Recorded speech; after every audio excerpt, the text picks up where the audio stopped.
There we go. How's it going, my bro? You know, just another sunny day in California, That's brother. right.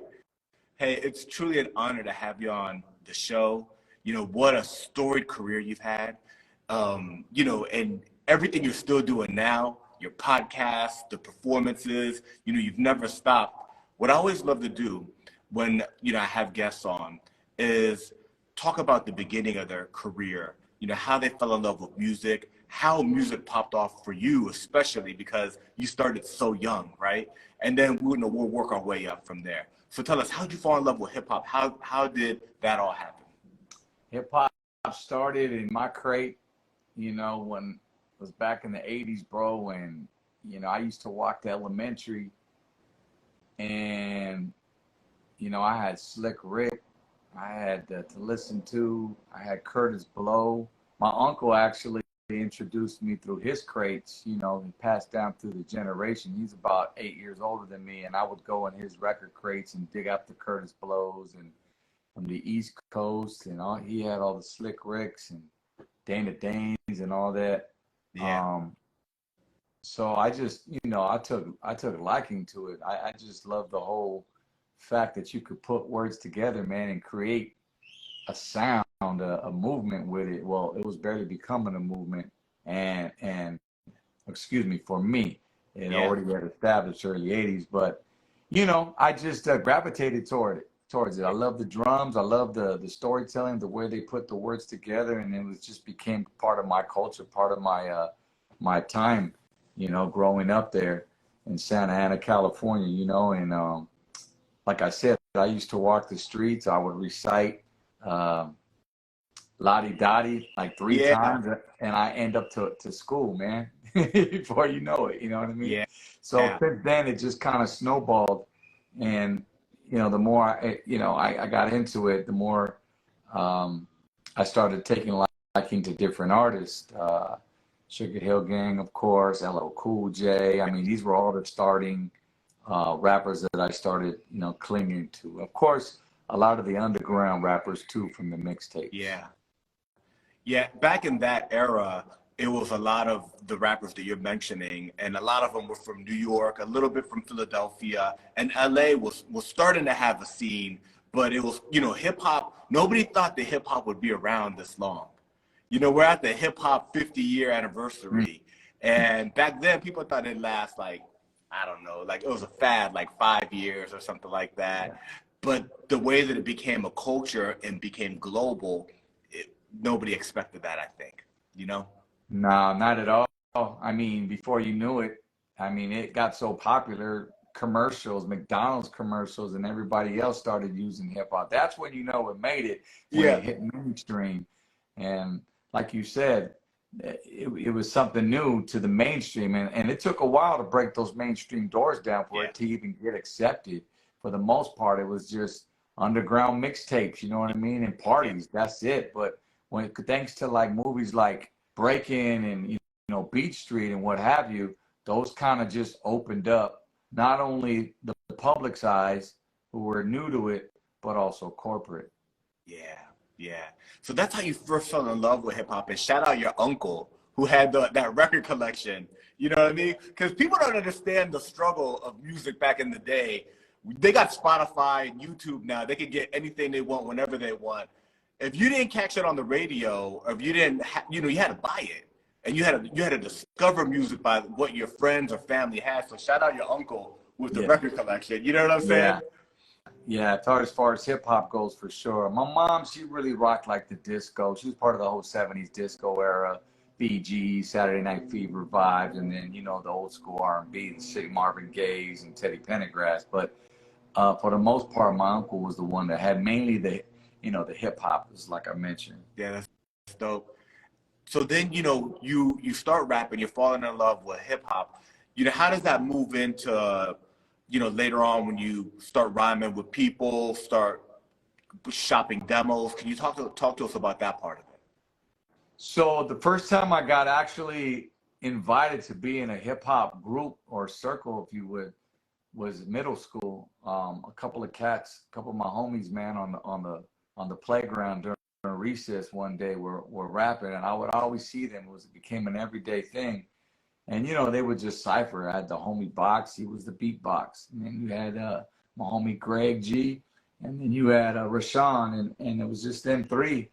And, you know, they was like mutual homies of mine. So one day I was like, man, what's up? Let me try this, man. You know, and so I ended up going home, writing one of my raps. And I came back and I sold them, you know, and you know, I sold them, bro, and they were like, okay, you down, you know, and from that point on, I just took liking to it. Just the fact, I just found a new love, just to be able to put together words and make them rhyme. That was the biggest challenge, but the biggest reward at the same time. So when I was introduced, it was about 8th grade, we started doing talent shows and lip sync contests and whatnot. And you know, anything from Beastie Boys, that's what we were doing, to, you know,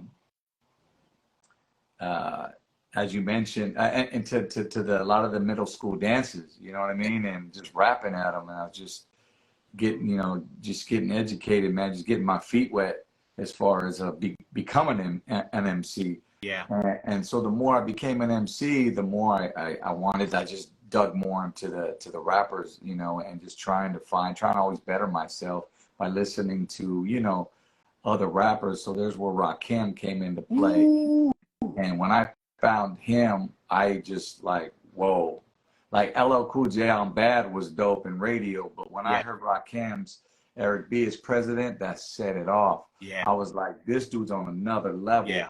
And then came Big Daddy Kane, one of my other favorites, and then just the way that, you know, go to a slow tempo when you know between, you know, was like, yeah, that's how I need to be. I need to be on their level. Yeah. So I started writing and I got into high school, and before you know it, it came time to where I was introduced to a female by the name of Big Lady K. Oh yeah. She happened to have a record out already in the warehouses and, you know, all the record stores. And I recognized her just based off of her album cover or her single. But she was in high school with you. So what happened was, she wasn't, eventually was in high school, but she had transferred from another school. So she came to my school, and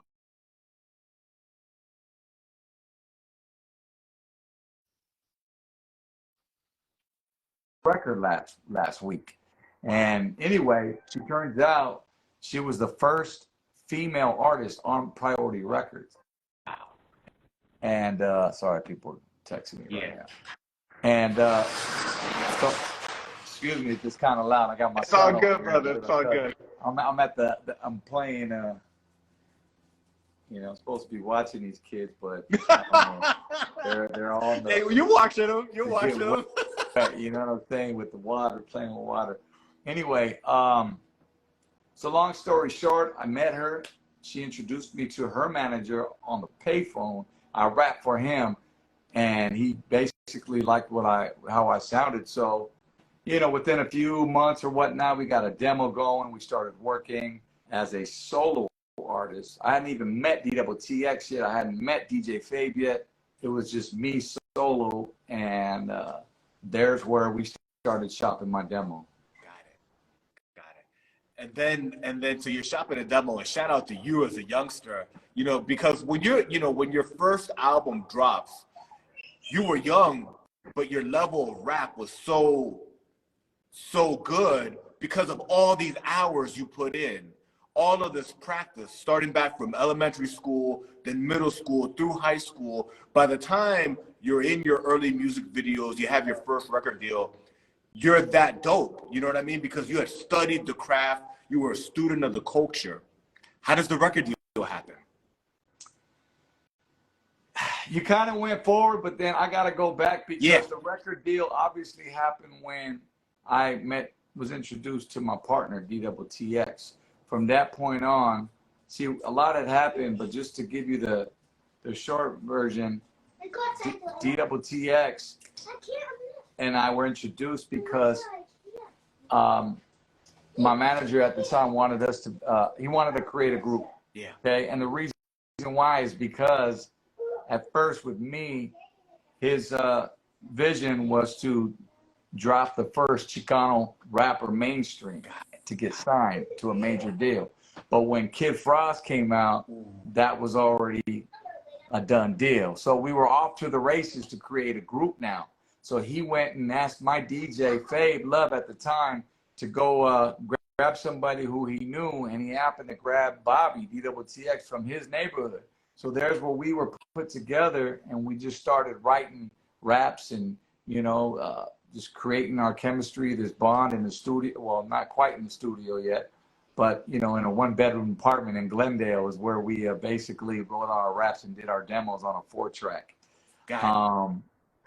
So once those demos were created, then we had about a 4-song demo, and there's where we started working our, you know, our deal, working our records to try to land a record deal, which we eventually did within a year.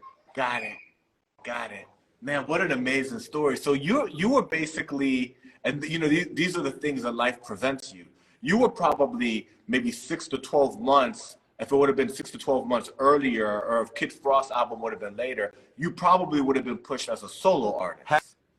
Had Frost not gotten, you know, his major deal with that La Raca and everything, possibly. Now Frost was already doing music, you know, his electro.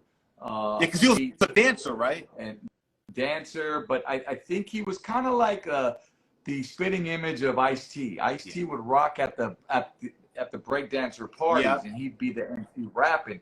Frost did the same thing. I mean, there was a couple videos on him you can catch on YouTube, and he had a couple of those records. I don't know the titles of them, but in the early 80s, mid 80s. So he was rocking the whole B-boy electro funk type rap. Yeah. And then one day, it was funny because I just talked to DJ Tony G, shout out to Tony G, and the way that came up, concept with La Raza is Tony G came to Frost and said, look, you need to do something for the culture. Yeah. Trust me, this is going to work. Yeah. So long story short, not getting too much in his history, but that's the way that worked out. Frost accepted. So right away, that ended up landing his deal with, I don't know if it was Capitol or whatever record label he was on major. So yeah, that set it off, and that was one of the biggest hits. Yeah, you know, yeah. They made it rap today. Yeah, they made a classic, but then you turned around and made your classics, you know? Yeah. So, So to follow up, I mean, that wave was already starting. Well, it already cracked off with Mellow Man Ace, Mentirosa. That's right. So it went Mentirosa, mainstream, we're just talking. Then it went Kid Frost, La Raza, and then Lighter Shade of Brown cracked it with TJ Knights. Yeah. And so the idea was the first Latino hip-hop, Chicano hip-hop group with Lighter Shade of Brown. I will say that carefully now, because since my podcast and interviewing a lot of these early birds before us, I gotta say the first Chicano rap group mainstream. Which meaning on radio. Signed to a major label. Right. Because there was others before us. I mean, you had Rocky Padilla, believe it or not, I just interviewed him. He was part of a group called Sugar Style. And that was also like an electro funk. And that was, we're talking 85, 86. You had other cats who were just locally underground, who had vinyl out, but again, they weren't mainstream. They weren't on radio. So props to them. But to actually claim a Brown and Proud movement on radio, that was Lighter Shade of Brown, along, you know, after Kid Frost, but being the first group. Wow. So you have TJ Knights, that's like the first single, and then you had Latin Active, which blew up. Right. And that was the Latin Active set it off. That took us to the clubs. We wanted to see, the thing about us is we're versatile, man. So we had a little something for the streets, we had something for the club, we have something for the gente, the park, we had something for the culture. You know, Pancho Villa, Viva Zapata. You know, we wanted to implement all of that on the first Brown and Proud album, which was, you know, it was designed by our former manager, Cliff Ritchie. And he was the brain behind it. Because before, we were just battle rappers. We were just, you know what I'm saying? Like I said, I was listening to Rakim and Big Daddy, and my skills were just, I didn't know what verses were. I didn't know what an 8-bar hook was. You know, but I was taught that once I got into this group, and you know, I just wanted to rap, bro. But when they introduced the concept to us, they said, look, this is what you're gonna do from start to finish. You're gonna do Latin acting. We're gonna take them to the club. I want you to write your own Chicano, Will Smith, Summertime. You're gonna call it Sunday Afternoon. All right? Yeah. I want you to take them to Tijuana, because at the time we used to party in TJ back in the 90s, late 80s. Tijuana was a spot before the Rosarito came in Ensenada, and then, you know what I'm saying? Yeah, go ahead. They're picking up my son, sorry. Yeah. Go ahead, Papa. You got everything? Hurry up, monster. Absolutely. So that's how that was you know, planned out with those hit records, and they worked, bro. We just happened to be these two, you know, youngsters from Southern Cali. You know what I mean? I was 16, 17 when I recorded Brown and Proud. Wow. And Bobby was DWTX, rest in peace. He was 4 years older, so he was about 20, 21, and we were just running amok, man. Wow. So you were really young when that came out. You were in high school.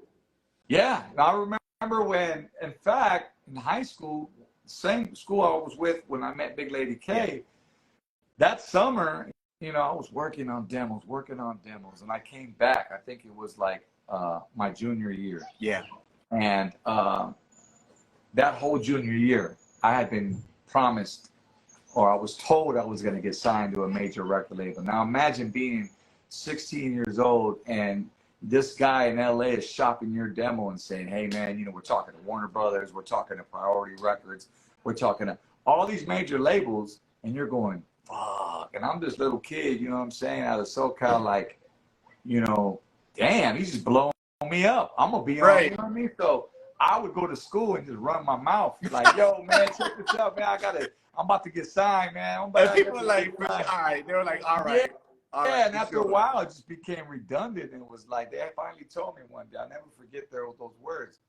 You know, the homies there, they would be like, the brothers, they'd be like, yo, man, on the real, hey, homie, Todd, I see you on MTV, man, start me out with all that shit. Exactly. Like, I don't want to hear it no more. Till I see your face.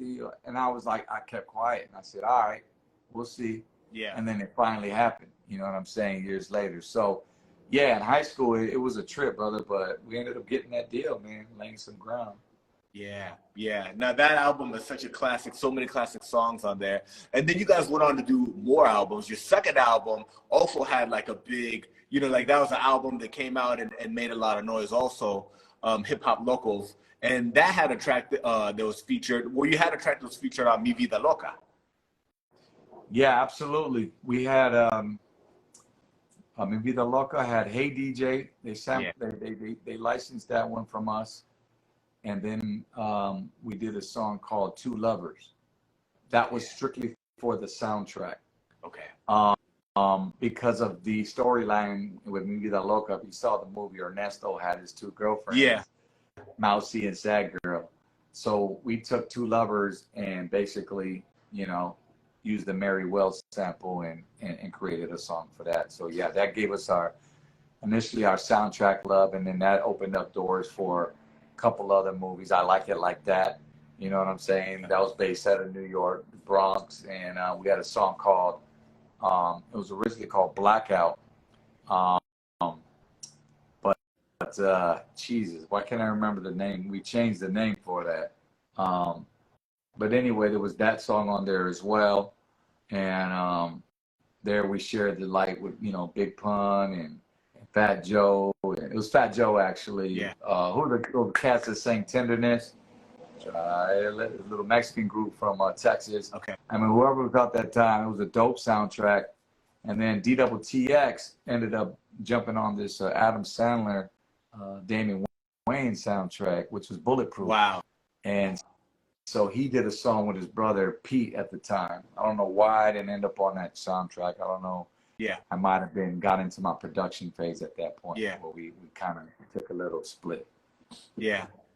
Talk about the production phase. So you went into making beats? Yeah.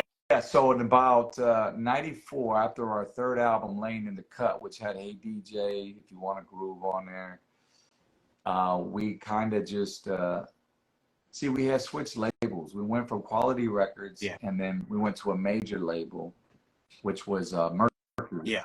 And Mercury did not know how to work us. They did not know how to shop.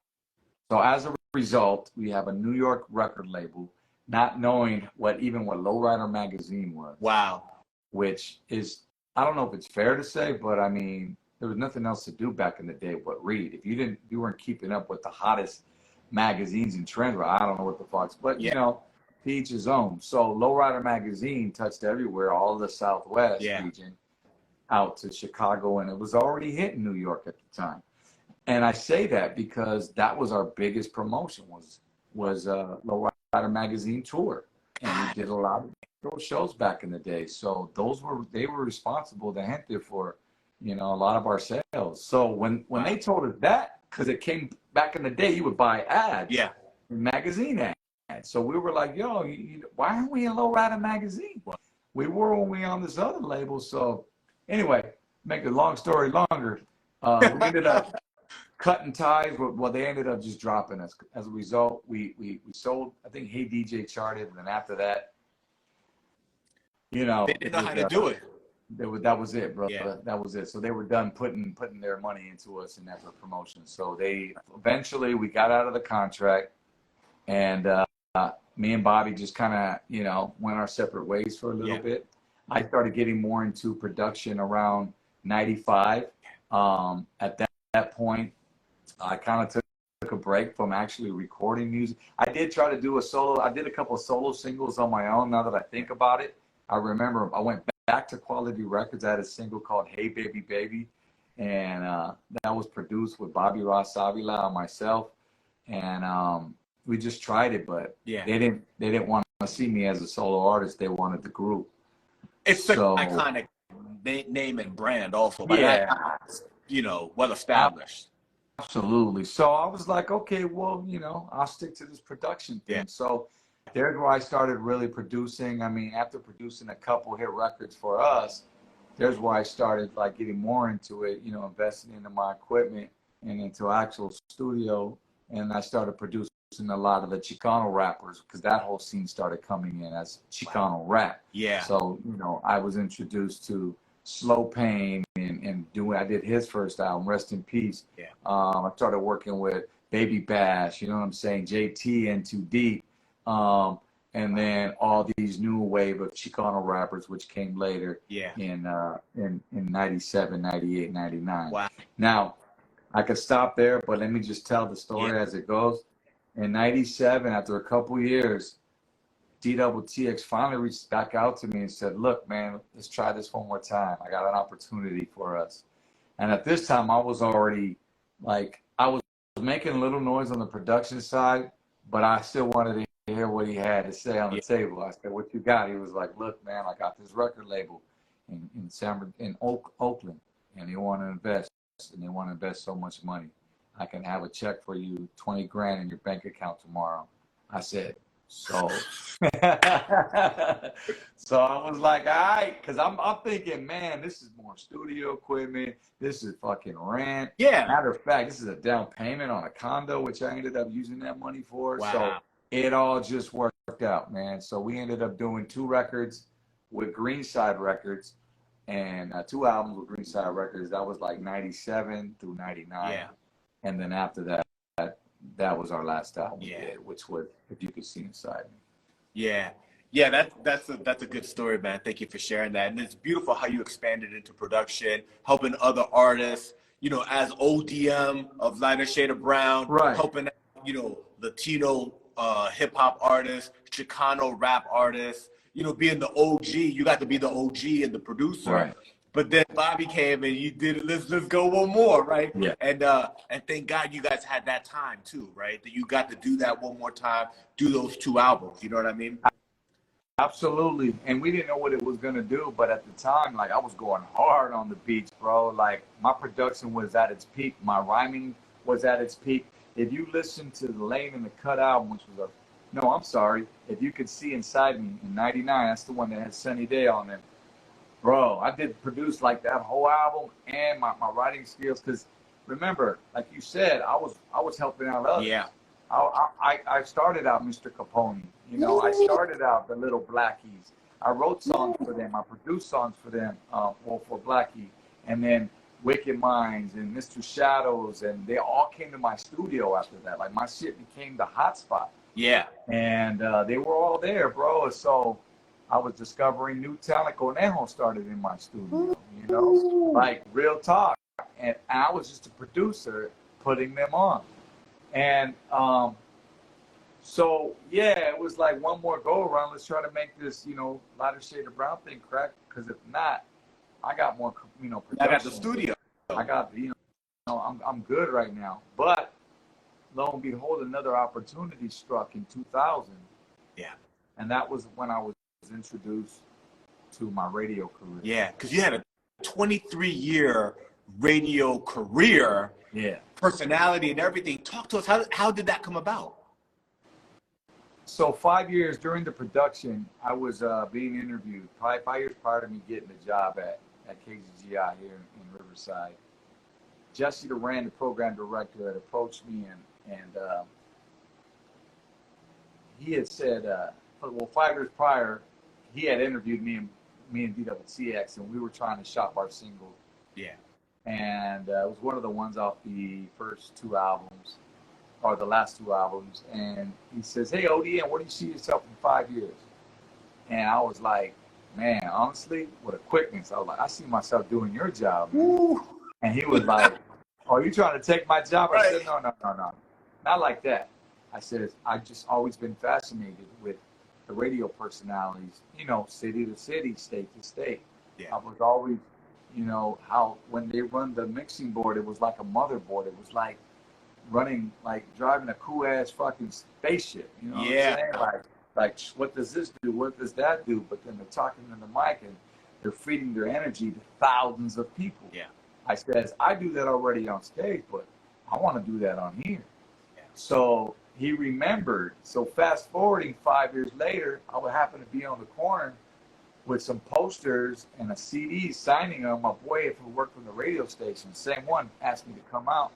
And he goes, here, man, grab the cell phone, tell him where you at.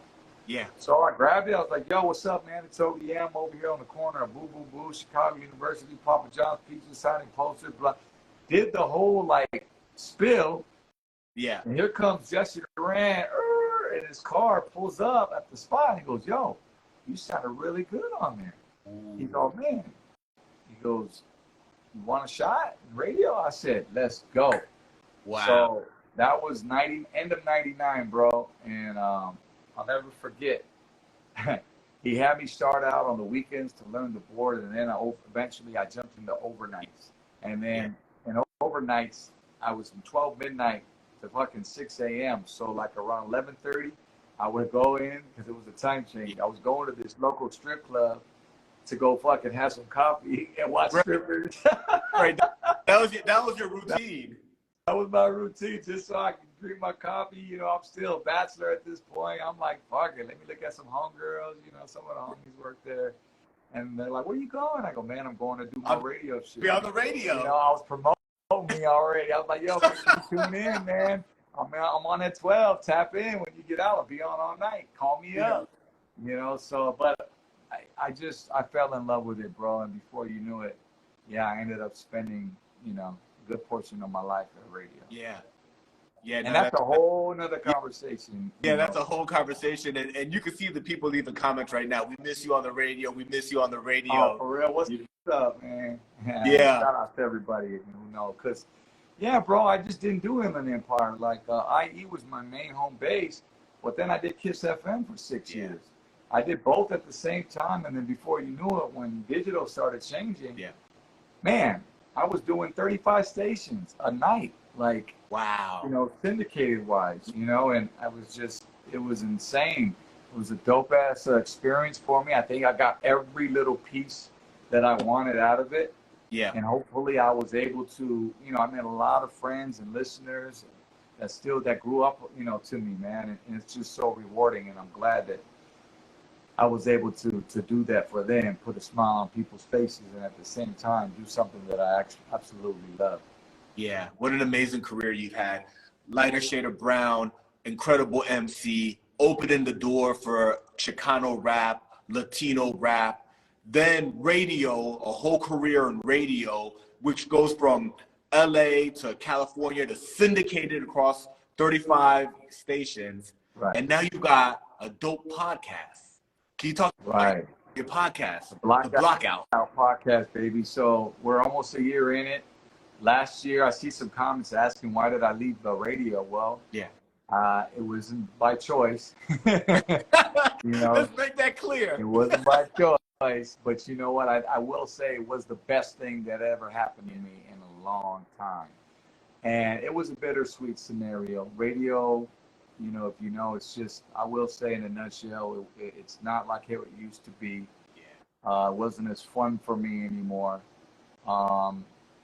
It was just one of those things that just was changing daily, drastically. And what I mean by that, just you had a lot of, it went from having people hands-on overseeing us to people outside the building, you know, overlooking us, and to the point where they didn't even care who the personality was, I will say. Wow. They just bring the numbers. That's all that matters. Got it. So I got to the point where I just became, honestly, for me, I just became stagnant. Yeah. I didn't put any extra effort, just to be real. And they know that because I just felt like it was a check at the end of the day. Yeah. And that was because I felt I wasn't growing any further. Yeah. Then there's a lot of things that tie into that too, as far as my creativity, what I wanted to do versus what we could and we couldn't do. Yeah. And we just had those chains on us, so to speak. And, you know, before you knew it, we all started wearing more than one or two hats. And when that starts happening, they start overloading you with work. Yeah. For the same pay.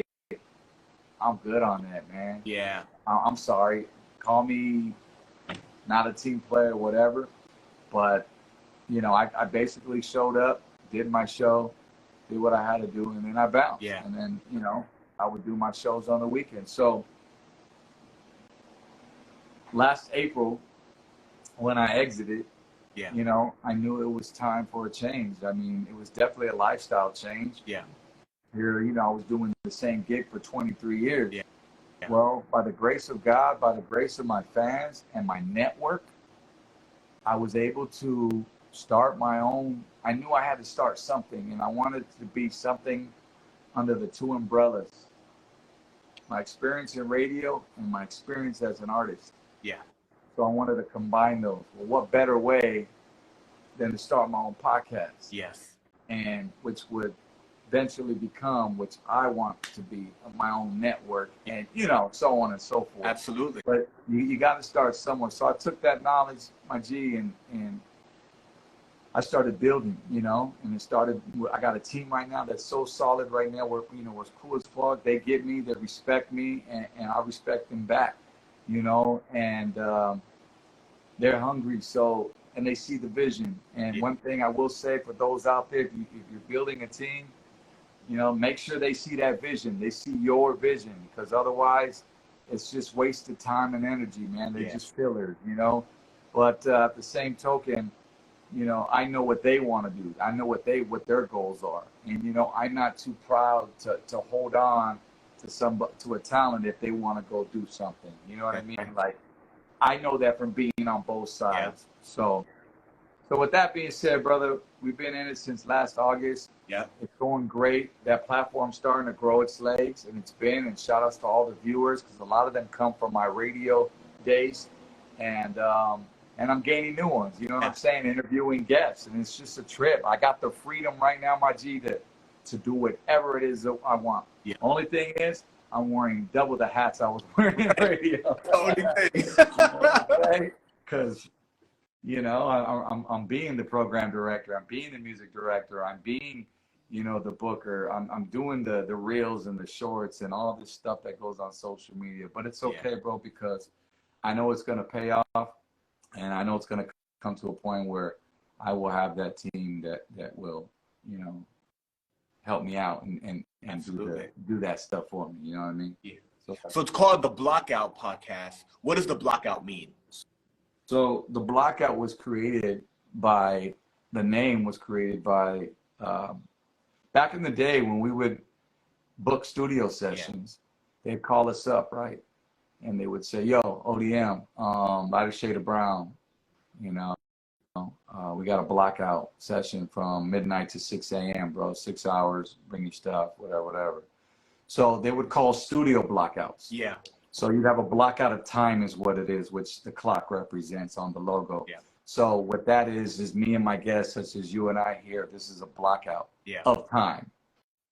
And this is our time. And that's everything else is blocked out. This is us right now. This is us. This is me and you, baby. Let's go. And the audience. So those are the only ones that are invited. But it's basically a blackout of time in the short term. Yeah. That's a dope name. Yeah, I mean, it's something that I live. It's something personal to me. So that's how we came up with it, and we decided to roll with it, bro. Although I do find the most search for our podcast is the blackout. You got to put that in the meta tags. Yes, bro, facts. Because you know, like I know, like we look in the admins, the analytics, and we're going, here's how your channel was found, and it'll say the Blackout Podcast, ODM. That's okay, because eventually they'll get it, Right. Right. That's dope. So, and to make sure that, for people discovering it through our conversation now, where do they find and listen to? How do they follow? How can they go find the Blackout Podcast? Everything on social media, including YouTube and digital media, everything is the Blackout Podcast. So we're on YouTube on Monday nights. We go live. That's when we do our interviews. Sometimes we'll go Tuesday because we get back from our shows late on Mondays. Yeah. I don't want to force something like that. Yep. Right now, I think we're cool. I mean, Mondays are pretty much branded, but once in a while we'll go on Tuesdays. But Mondays, 7 p.m. Pacific Standard Time, we're live from Bubba's Tacos in Ontario, and we're on YouTube, the Blackout Podcast. After that, it goes up to the next day. It's available on all digital platforms, Spotify, Apple Music, everywhere you listen to your podcast. So for those that are listening, I always encourage you, if you ever want to watch it live, man, just tune in on Monday, 7 p.m. You can chat in there with us, say what's up, you know what I mean? Ask the guests some questions as well. It's live interactions where, if you watch it later on just the audio, that's taken away, but that's still okay too. Because we have a lot of people that work in warehouses that can't watch, but they like to listen. Yeah. That's dope, man. And if people are discovering it through this conversation now, if you had to point them to like 1 or 2 episodes to be like, if this is your first time, you want to see what it's about, check out the Blackout, plus this guest, so that you'll get the vibe of like, this was a really dope episode. Okay, you lost me right there. What was that, a question, or what were you saying? Yeah. So if somebody's discovering that you got a new podcast after your career in radio and everything, and you wanted to point them to like one specific episode and be like, yeah, check out this one if you want like a good, this is what the Blackout is about. You know what? Right now off top, I would say, they're all great interviews in their own mind, but a lot of them, obviously, depending on who I have, views-wise, gets a lot of hits. But me personally, I would pick DJ Tony G in a heartbeat. Yeah, go listen to the DJ Tony G. And that's for the musical hip-hop heads, which is the podcast where it's rooted from. Lighter Shade, and Tony spits so much bars, bro. So you got to get him on here, man. Okay. I can help you with that too. Thank you, brother. Tony G is a legend, bro, and because he's worked with every one of us, and prior, and then some, and just his stories at K-Day. He was original mix master at 1580, and he came out of that whole network, bro, and that was the shit that I listened to growing up, and he's responsible for a lot of artists that he's produced who went on to become producers, for other and down the chain. So Tony G is worth that. That's dope. The one with your manager was dope too. That probably would be my second one. Oh, really dope. Yeah. If you want to, and I always say the first season, before I stop calling it seasons, first 10 episodes were all lighter shade of brown based. Yeah. So if you want to hear about us and hear the stories about, just what it was like recording at that time, maybe some stories on DTTX as well. They all share. Shiro, she was our singer on both of our songs. Latin Active, Sunday afternoon. Jam and James, one of our core producers, Cliff Ritchie.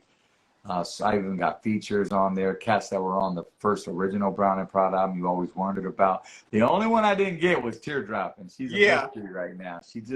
I'm trying to get her on, bro. I'm trying to get her. she'll show up. It'll be a special episode when she appears. You know. You don't even know. You don't even The know. you've been performing a lot, right? And I'm following you on social media. You know, you're performing here, you're performing there. You're at this festival. Talk to us about upcoming shows you got going on, tours, things you got popping off. ODM, Lighter Shade of Brown.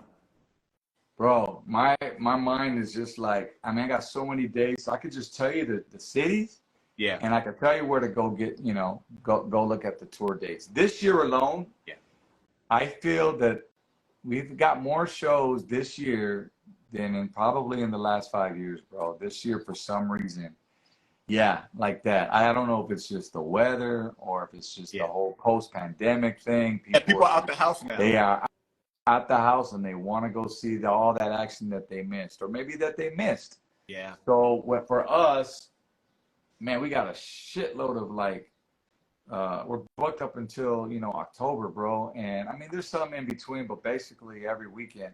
And so like this Saturday, tomorrow, we're going to San Diego. We're performing in Barrio Logan.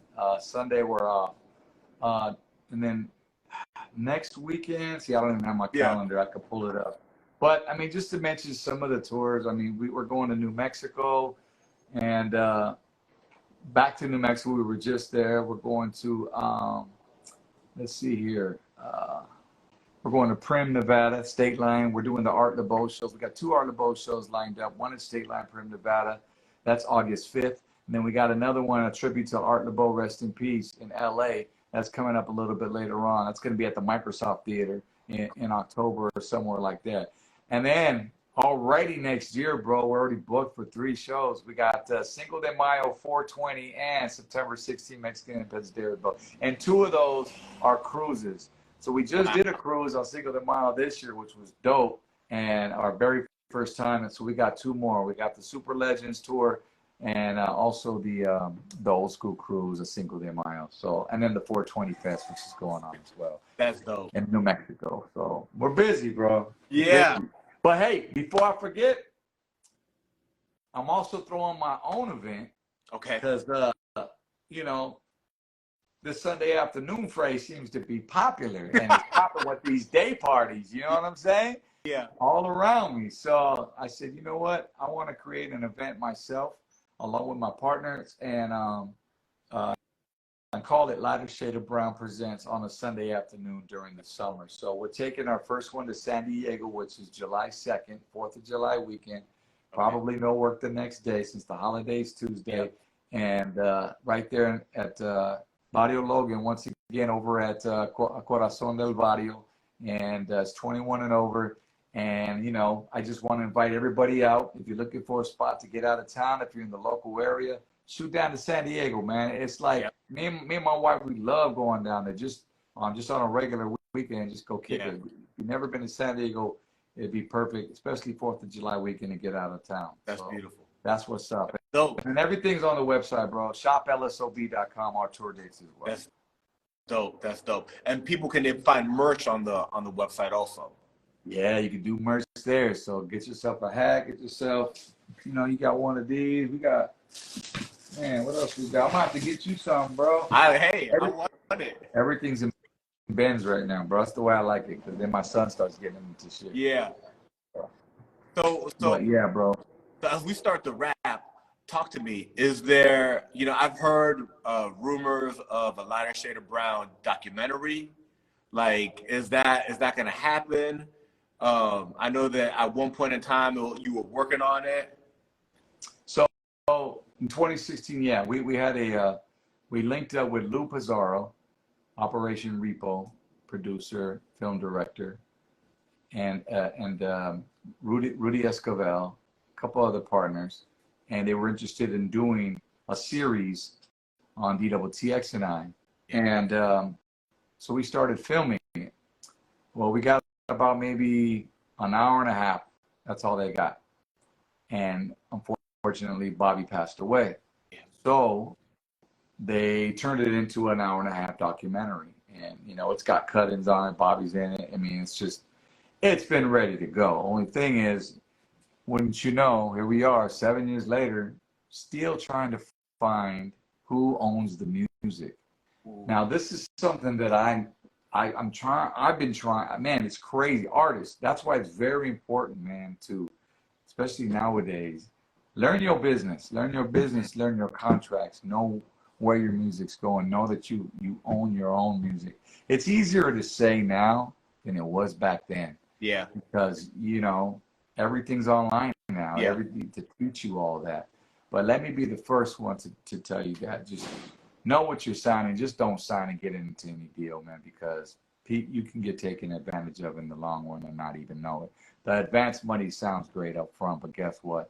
You're going to have to recoup that later on and forever and a day.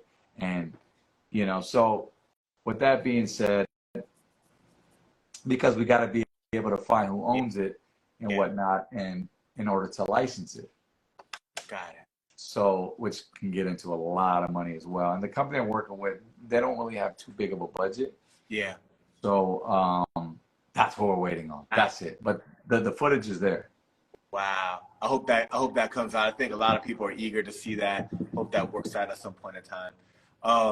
Man, you've been busy. You got so much stuff popping off. You're just talking about everything you got going on.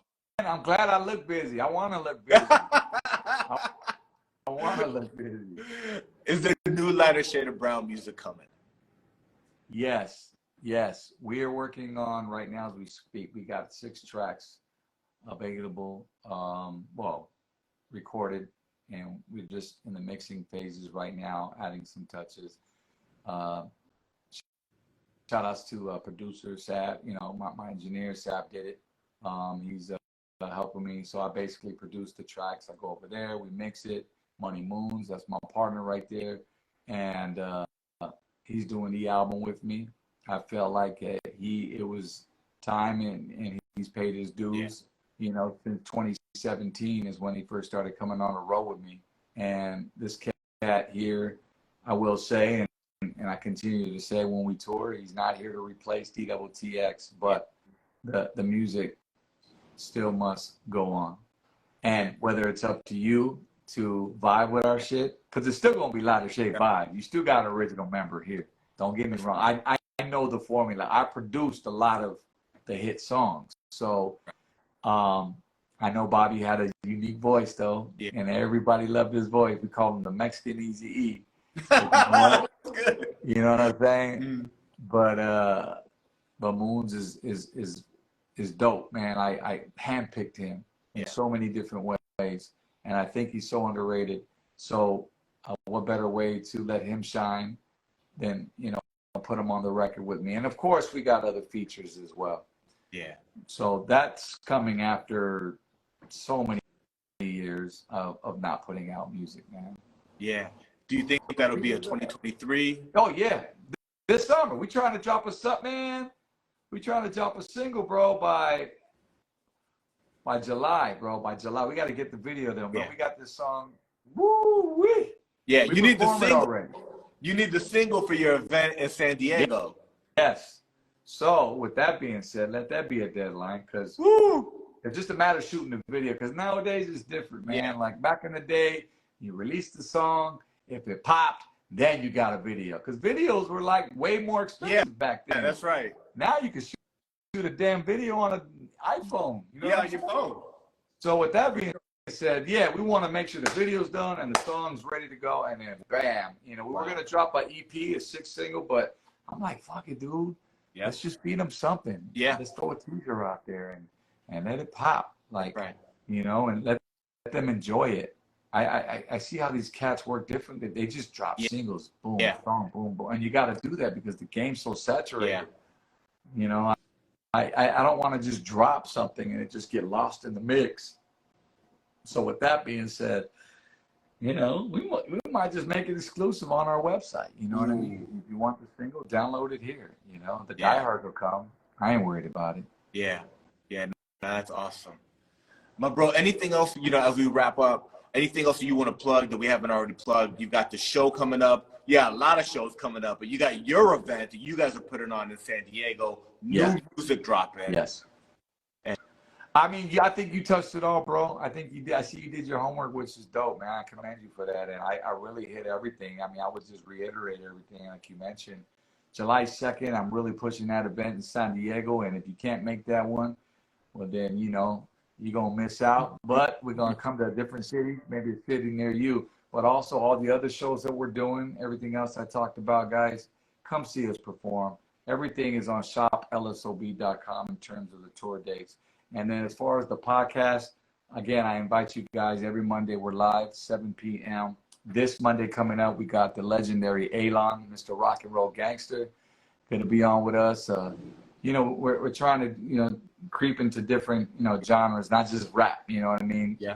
So, and that's how I want to keep it, you know. So, Blackout Podcast, a lot of Shade of Brown on tour. And the party, don't forget about that. And shout outs to my family too, man. Yeah, absolutely. ODM, I want to thank you. Lighter Shade of Brown was a part of a lot of our childhoods.